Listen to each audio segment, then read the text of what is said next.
Fighting talk back again, and today I'm delighted to be joined by Tim Wilde ahead of his bout against Alfie Davis this Friday at Bellator 281. Tim, thanks for taking some time. I know fight week's very busy. How's camp been for you? How's what, sorry? How's camp been for you? Oh, yeah, camp's gone really well, thank you. It's been a long camp. I've done a 10-week camp for this one, so I'm fed up with training now and I'm ready to just get in there and fight. It's one of these fights that I believe was made for the Bellator London card back in May that never happened in 2020 due to the sort of coronavirus. It's come back around now. You've both fought since. How much prep had you already done on Alfie when the fight was meant to come around the first time? So really, how much studying have you put in to learn about him? Well, we was only matched up for a couple of weeks and then COVID hit. So we was matched because COVID kind of hit March 2020. We was matched up at the start of March. The fight was for May. So I hadn't even really kind of got started looking into him, but I was aware of Alfie anyway. I kind of know him from the circuit, know what he's about. So I think we both were aware of each other, but we were destined to kind of meet at some point. And then, yeah, when this fight was confirmed, like I say, this fight was confirmed in February or something. So I've had a lot of time to study him and prepare for him. So yeah, I've put a lot of study into him, and yeah, lots of preparation. Feel ready to go. I mean, we know what we get from Alfie is that striker coming out of good gym there at two fighters. But what do you make of Alfie as an opponent for yourself? Skill set. What do I make of him as an opponent? Yeah. Yeah, I think he can make for an entertaining fight. You know, I see where he's good and where he's not as good. I see where I can capitalise on it. You know, I like to think he's going to come in better than his last performance. He'll have improved off of that, off of a loss. You know, like everyone at this level does.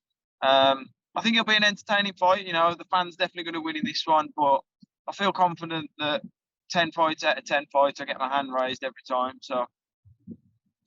I mean, you've both got identical records as well going into this one, 14-4. If you look at his record comparatively to yours, what do you make of his body and work and the level of opposition he's faced compared to yourself? Well, I think you've just answered that question yourself.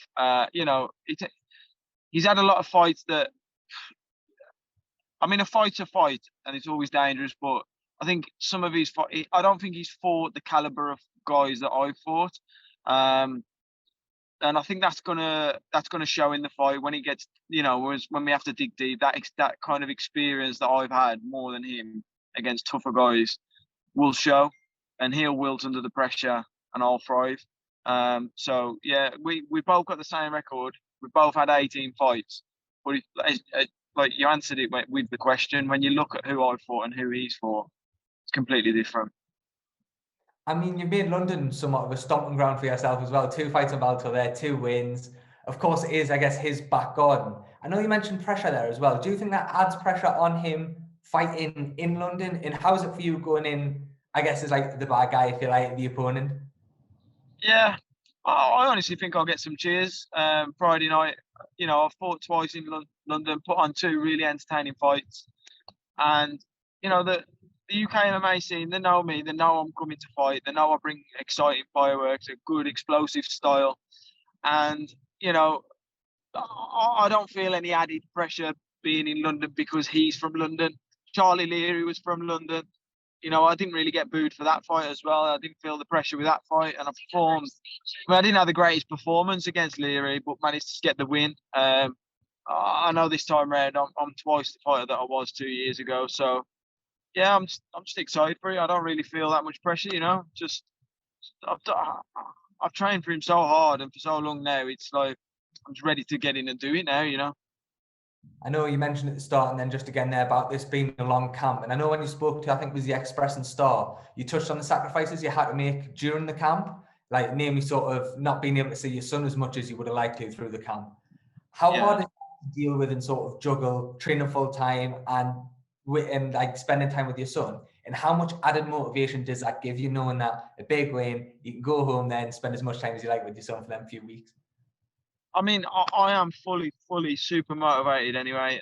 You know, having my son, you know, want to set a good example for him, and yeah, it kind of does give you an added sense of motivation. But if you haven't got that high motivational drive anyway, you know, you're going to get found out in there. So, sorry,